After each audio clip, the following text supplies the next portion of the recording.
જય દ્વારકાધીશ મિત્રો, એક નહીં બે નહીં 3 બસ બદલાવ્યા પછી માંડ કોલેજનો ગેટ ભેળો.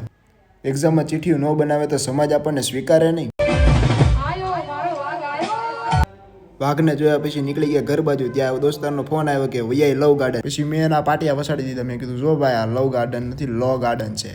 આપણી પરંપરા મુજબ લો ગાર્ડન આવ્યો હોય તો ઘરે તો ભીખું જવાય નહીં. તો ગળસી લીધા પાસ્તા ને પછી મગાવી શણગારેલી રોટલી. તીખું ખાધું પછી એમ થયું કે નહીં હવે ગળું ખાવું જોઈએ. પણ મારી હારે રહ્યો ને એટલે તમારે એક ફાયદો થાય કે મારે કલાકે મોઢો ભડાકા મારે એટલે આપણે પી લીધી લસ્સી. બહુ સારો ખર્ચો કર્યા પછી નીકળી ગયા ઘર બાજુ. તો જય દ્વારકાધીશ મિત્રો, થઈ ગઈ છે આપણી ગુડ મોર્નિંગ, પણ પથારીમાંથી ઊભું થવાનું મન નથી થતું. નાઈ થઈ ગયા છે રેડી ને પી લીધું આપણું જૂનું જાણીતું ચા દૂધ, નહીં બોર્નવિટા વાળું દૂધ. આપણે જાગી ગયા એટલે આપણી ધનોને પણ આપણે જગાડી દીધી.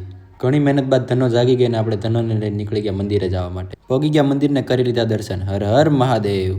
પછી નીકળી ગયા આપણે જેમ્સ લેવા માટે, કેમ કે આપણી જેમ્સ ખૂટી રહી હતી. તો ફાઇનલી લઈ લીધી છે આપણે 1000 રૂપિયાની જેમ્સ. પણ આ જેમ્સના કાગળિયા કેમ બદલાઈ ગયા? જૂની સ્કૂલને કરી દીધા ટાટા અને પાછા 2 આવી ગયા એક ફ્રેમમાં.